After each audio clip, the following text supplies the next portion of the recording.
Hello hello दोस्तों, आज हम बात करेंगे ट्रांस सर्फिंग के बारे में।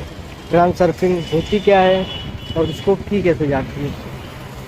और ये एक बुक है बेसिकली, इसमें लिखा गया है ट्रांस सर्फिंग के बारे में। और मैंने पढ़ी, काफ़ी अच्छी है। और बहुत सारे जो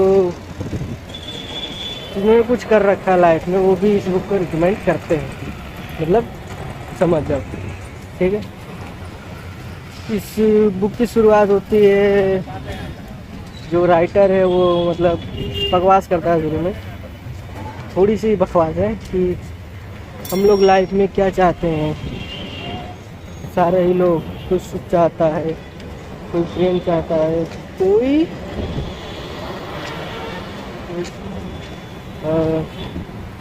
कोई चाह रहा है कि नहीं, कोई चाहता है कि मुझे पैसे मिले, कोई अपने रिलेशन संबंध अच्छे करना चाहता है। सबकी अलग अलग डिमांड है, पर सबको क्या सब कुछ मिलता है? नहीं मिलता। मतलब ऐसी थोड़ी देर बकवास चलती है। स्टार्टिंग है, इंट्रोडक्शन का पार्ट है। अब मैं मेन टॉपिक पे आता हूँ। मेन जो चैप्टर है, पहले चैप्टर में लिखा गया है कि जो राइटर है उसकी आँख खुलती है पड़ोसी के कुत्ते के भौंकने से, जिससे वो हमेशा ही परेशान रहता है। तो बोलता है कि हर दिन, हर सुबह मेरी आँख इस हरामी कुत्ते के भौंकने से खुलती है और मैं इससे बहुत ज़्यादा परेशान हूँ। कहते हैं कुत्ते अपने मालिक का ही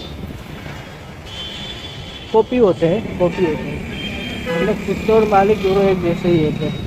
ये दोनों भी वो लोग एक जैसे ही होंगे, ये समझिए लेखक और राइटर समझता है और अपनी किस्मत को सोचता है कि मैं यहाँ क्यों रह रहा हूँ, ऐसी जगह पे। क्या मुझे कहीं शांति नहीं मिलेगी? जैसे ये तो रोज का हो गया कि कुत्ता मुझे जगा रहा है, ऐसी ऐसी चीज़ें वो बोलता था।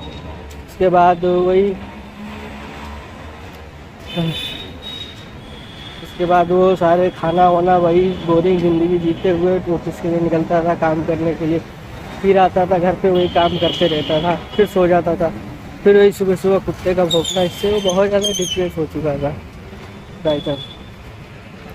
राइटर इस बुक में लिखता है कि मैं इस ज़िंदगी से बहुत ज़्यादा कुछ उम्मीद नहीं कर पा रहा हूँ। मैं जब रास्ते में चल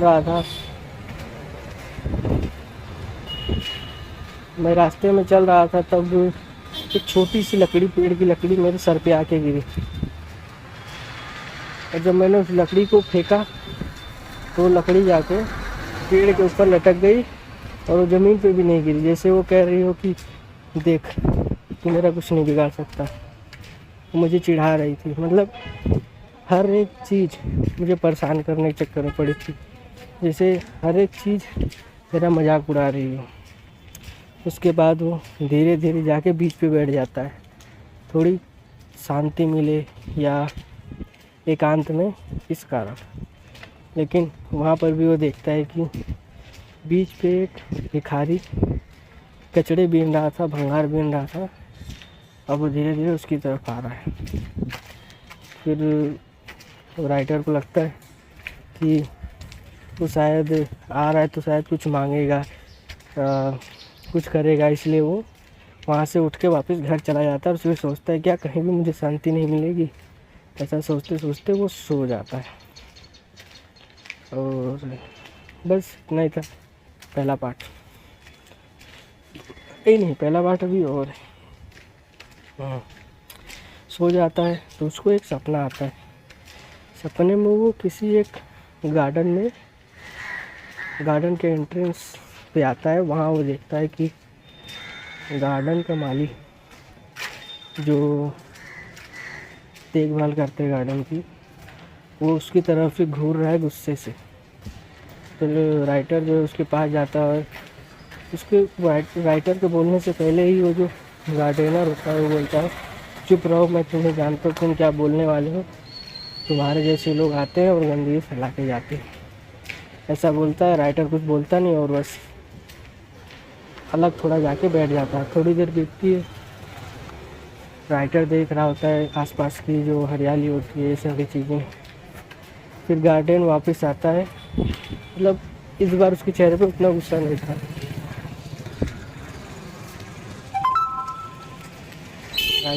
गार्डनर आता है, उसको बोलता है मेरे साथ चलो, तो दोनों भी साथ साथ चलने लगते हैं। और जैसे जैसे वो अंदर की तरफ जा रहे होते हैं गार्डन के, वैसे वैसे हरियाली और ये सारी चीज़ें बढ़ती जाती है और नेचर काफ़ी मतलब अच्छा होता रहता है। ये सब देख कर राइटर बोलता है कि आप तो कितने लकी होंगे, सबको ऐसी ज़िंदगी नहीं मिलती, मुझे तो नहीं मिली। मतलब राइटर इस टाइप का होता है कि रोतुड़ होता है, रोते रोते रहता है हमेशा मेरी तरह। मैं भी ऐसे ही निगेटिव टॉक करता था। मतलब हमेशा ही रोना, अपनी किस्मत को कोसना कि उसके में लिखा है। ऐसी ऐसी राइटर की बातों को मतलब सुन के गार्डनर बोल पड़ता है, तुम जो चाहो तुम वही हो सकते हो, तुम जो चूज़ करोगे वही तुम्हें मिलेगा। तो राइटर बोलता है नहीं ऐसा नहीं है, सबको सब चीज़ें नहीं मिलती। जैसे आप इस जगह पे रह रहे हो, क्या मैं यहाँ आके रह सकता हूँ?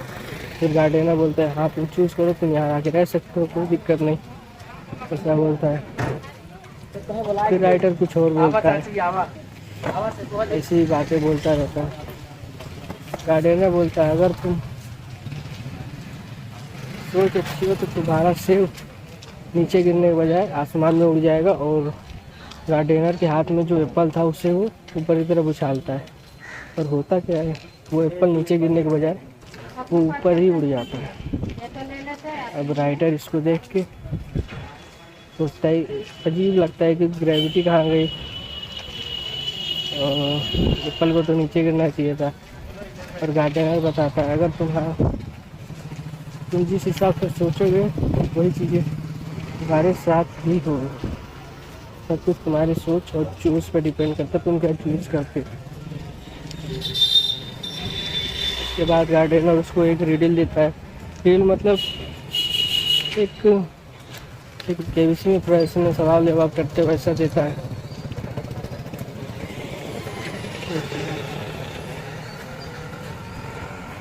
सवाल में क्या होता है कि अगर तुम कौन हो, तुम्हारा अस्तित्व क्या है, अगर तुम इन चीज़ों के जवाब समझ जाओगे तो तुम्हारा सेब भी आसमान में उड़ जाएगा, नीचे नहीं गिरेगा, ऐसा बोलता है। और इसलिए बात राइटर को समझ में नहीं आती, वो दोनों ऐसे ही टॉक करते रहते हैं। इसमें राइटर अपने बारे में बताता है कि मेरे साथ कुछ भी करूँ मेरे साथ गलत ही होता है।